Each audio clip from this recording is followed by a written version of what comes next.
February 28th, 2026. It is a Saturday morning that began with the eerie silence of a desert dawn and ended with a geopolitical earthquake that has shattered the foundations of the modern world. At exactly 9:27 in the morning, Tehran time, the skies over the Islamic Republic did not just darken, they erupted in a symphony of fire and steel. This was the moment the world had feared and whispered about for decades, yet no one truly believed it would happen in broad daylight. Operation Roaring Lion, as the Israelis called it, or Operation Epic Fury, in the words of the United States Pentagon, was no longer a contingency plan gathering dust in a basement in Virginia or Tel Aviv. It was a terrifying reality. 200 Israeli fighter jets, the largest strike formation in the history of the Israeli Air Force, streaked across the Iranian horizon in a synchronized assault that targeted over 500 locations. But among the hundreds of military installations and missile silos, one target stood above all others, the heavily fortified compound of the supreme leader in downtown Tehran. For 36 years, Ayatollah Ali Khamenei had been the architect of Iran's shadow empire, the man who held absolute power over 90 million people and commanded a network of proxies stretching from the Mediterranean to the Red Sea. He was the superglue of the Islamic Republic, a figure thought to be untouchable, buried deep within layers of concrete and ideology. Yet, as the smoke began to billow over the capital, a stunning announcement flickered across social media and news tickers worldwide. President Donald Trump, posting from his residence in Florida, confirmed the unthinkable: the supreme leader is dead. In a message that sent shockwaves through every capital from London to Beijing, Trump declared that Khamenei, a man he described as one of the most evil people in history, had been unable to escape the reach of American and Israeli intelligence. The fortress he believed would keep him safe forever had become his tomb. This was a decapitation strike, unlike anything the modern Middle East had ever witnessed. It was not a stealth mission carried out in the dead of night, but a brazen, wildly bold, daytime attack. Military analysts are now pointing to the timing as a masterclass in psychological warfare. By striking on a Saturday morning during the holy month of Ramadan and on the Jewish Sabbath, the coalition caught the Iranian leadership in a moment of perceived sanctity and routine. Intelligence had confirmed that a high-level meeting of the regime's inner circle was taking place at the compound. The coalition did not just aim for the head of the state, they aimed for the entire nervous system. Along with the supreme leader, reports are surfacing that dozens of top military commanders and security officials were eliminated in that single, devastating blow. The Islamic Republic, a system built on the absolute authority of one man, found itself suddenly and violently leaderless. As the news broke, the reaction inside Iran was a haunting mixture of terror and transition. While state media initially attempted to dismiss the reports as psychological warfare, the silence from the supreme leader's office spoke louder than any broadcast. Satellite imagery released shortly after the strike showed the sprawling residence reduced to smoldering rubble, with black smoke wafting into the clouds. In the streets of Tehran, the atmosphere was thick with uncertainty. Some reports showed residents in a state of panic, running for cover as air raid sirens continued to wail, while other verified videos captured a different, more complicated emotion: the sound of cheers echoing from residential balconies. For many who had suffered under decades of crackdowns and economic isolation, the death of the man at the top represented a terrifying but long-awaited chance for a different future. However, as the world watched the ruins of the compound, the question was no longer just who had died, but what kind of monster would rise from the ashes of this decapitated regime. Even as the smoke rose from the smoldering ruins of the Supreme Leader's compound, the world realized that this was not the end of a conflict, but the violent birth of a new and much more dangerous chapter. Within hours of the decapitation strike, the Iranian military, or what remained of its command structure, launched its own terrifying response. This was not the telegraphed, performative retaliation of years past. It was a massive, sweeping wave of fire dubbed True Promise 4. Iran did not just target Israel. It unleashed a barrage of hundreds of ballistic missiles and attack drones across the entire Middle East, striking 7 countries simultaneously. The skies over the Persian Gulf changed color as missiles intercepted by advanced defense systems rained debris over cities that had once been beacons of safety and luxury. In the United Arab Emirates, the unthinkable happened. The iconic Fairmont Hotel on the Palm Jumeirah in Dubai was struck, sending a massive plume of black smoke into the sky, while tourists and residents watched in horror. In Abu Dhabi, 5 explosions rocked the Corniche district, and the Ministry of Defense confirmed it had intercepted 132 missiles and nearly 200 drones in a single day.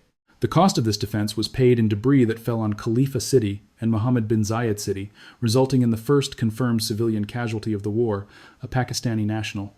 This was the reality of a regional war of choice, as the quiet hubs of global commerce and tourism were suddenly transformed into the front lines of a conflict between the United States, Israel, and the wounded remnants of the Islamic Republic. In Qatar, the capital of Doha shook as salvos of missiles targeted Al Udeid Air Base, the forward headquarters of United States Central Command. In Bahrain, residents in the Jufair district, home to the United States Navy's Fifth Fleet, were evacuated amidst the thunder of loud blasts. The message from Tehran was clear. Any country hosting American forces was now a legitimate target. This escalation had profound and immediate effects on the global economy. Iran announced it was closing the Strait of Hormuz, the world's most critical energy choke point through which 20% of the world's oil supply flows every single day. As a result, oil markets were thrown into a state of absolute shock, with a war risk premium that far exceeded any previous historical model. While missiles flew, the diplomatic landscape lay in tatters. Only hours before the strikes, Omani mediators had been desperately shuttling between rooms in Geneva, attempting to find a diplomatic off-ramp for the nuclear crisis. That last diplomatic wire was snapped when the United States and Israel chose the path of military execution over continued negotiation. Inside the White House, the political architecture of this war was being revealed. President Trump, bypassing the traditional congressional approval process, had authorized a massive air and naval campaign he believed would topple the regime without the need for an invasion or a prolonged ground war. He appealed directly to the Iranian people, telling them that the hour of their freedom was at hand and that it was time to seize control of their own destiny. But as the bombs continued to drop and the death toll in Iran began to climb into the hundreds, many wondered if this was the deliverance they had asked for, or a disaster that would engulf the entire region for generations to come. While the world focused on the ruins in downtown Tehran, a second, even more secretive phase of the operation was unfolding hundreds of miles to the south, targeting the literal heart of Iran's nuclear ambitions. This was Operation Midnight Hammer, a mission of such staggering technical complexity that it redefined the limits of modern aerial warfare. At the center of this storm was the Fordo Enrichment Facility, a site carved 80 to 100 meters into the solid rock of a mountain in the Qom province. For nearly 2 decades, Iranian engineers had hardened this facility to be indestructible, protected by 260 feet of earth and reinforced concrete that conventional bombs simply could not touch. To the Iranian military command, Fordo was the ultimate insurance policy. But on this Saturday, the United States deployed the only tool in the history of warfare capable of reaching into that mountain, the GBU-57 Massive Ordnance Penetrator. The mission began thousands of miles away at Whiteman Air Force Base in Missouri. 7 B-2 Spirit stealth bombers embarked on a grueling 37-hour round-trip flight, remaining invisible to radar and human eyes as they crossed the Atlantic and Mediterranean in total radio silence. They were supported by a massive aerial refueling chain, with pilots remaining in the air for over a day and a half to deliver a payload of 14 bunker buster bombs, each weighing 30,000 pounds. The precision required was almost supernatural. Rather than trying to punch through the mountain itself, American analysts had spent 15 years studying the facility's own architecture, identifying a single primary ventilation shaft. In a sequence lasting fewer than 25 minutes, 5 of these massive bombs were threaded directly down that shaft at speeds exceeding 1,000 feet per second, detonating deep inside the mountain where the shock waves could multiply and shatter the delicate centrifuge machines spinning below. Yet, even as the Pentagon hailed the mission as a flawless execution, a chilling intelligence mystery began to surface. Satellite imagery captured just 3 days before the strike revealed a convoy of 16 cargo trucks loading material and departing from Fordo's entrance tunnels.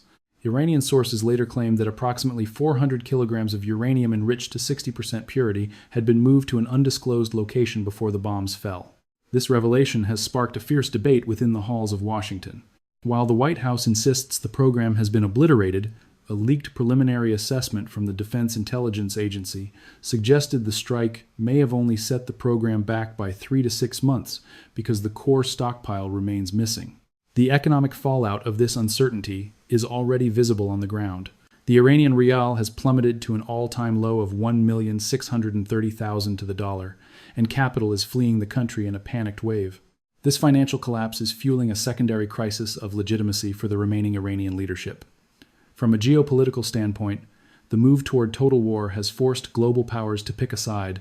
China, which remains Iran's primary economic lifeline and a major importer of its crude oil, issued a stunning directive for its citizens to evacuate the country immediately. Britain followed suit, temporarily withdrawing its diplomatic personnel as the regional security architecture crumbled. As the world's most advanced bombers returned to Missouri, they left behind a mountain that was no longer a fortress, but a closed tomb containing a secret that could still set the world on fire. The sudden removal of the man who ruled Iran since 1989 has left a gaping void in a system that was never designed to survive without its ultimate arbiter. For over 3.5 decades, Ali Khamenei acted as the superglue of the Islamic Republic, balancing competing factions of the military, the clergy, and the shadowy internal security apparatus. Now, that superglue has been violently stripped away, leaving 100 million people and a sprawling proxy network in a state of terminal uncertainty.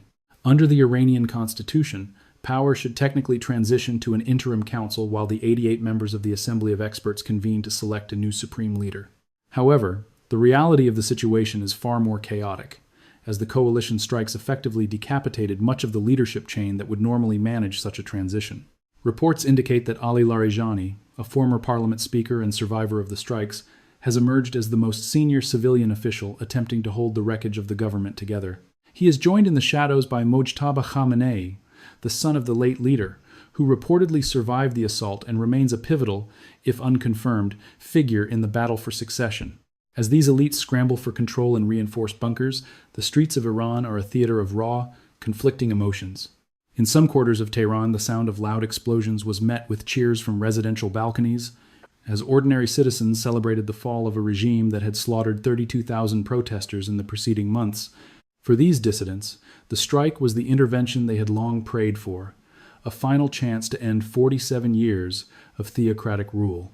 Yet, this sense of deliverance is tempered by a mounting humanitarian catastrophe. In the southern town of Minab, the true cost of war was etched in blood when a girls' primary school was struck by a missile during the morning session. Local reports state that 108 children were killed, their lives extinguished in a conflict they never asked for.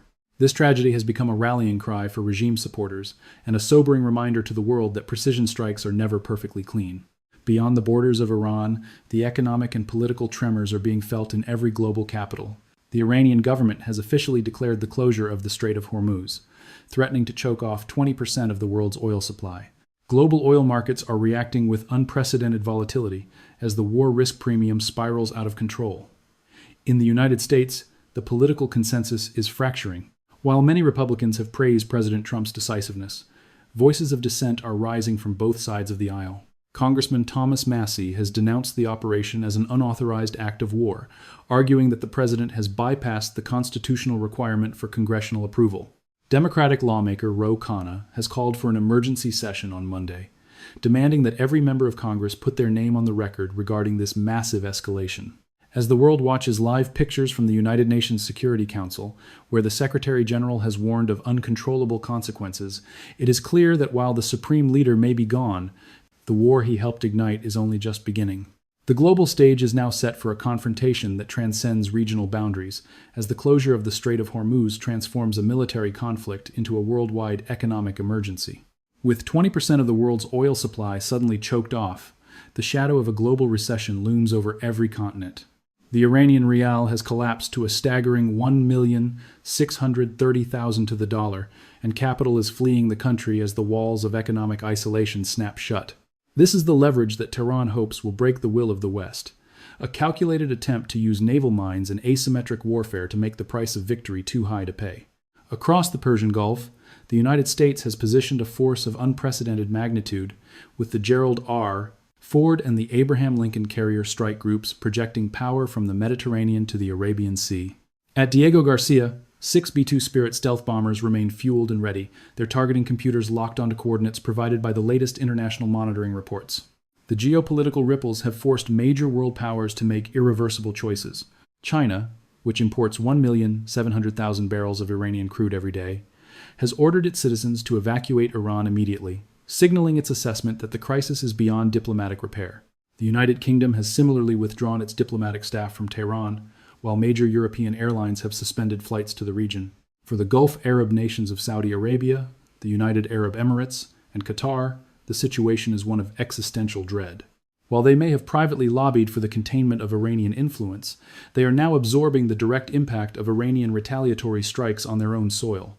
Their cities, once symbols of modern prosperity and safety, are now under a state of emergency as defense systems work overtime to intercept incoming fire. Inside the United States, the political architecture of the war is being fiercely debated. Vice President J.D. Vance has stated that, while the administration prefers diplomacy, there is no chance of a long, protracted Middle Eastern war.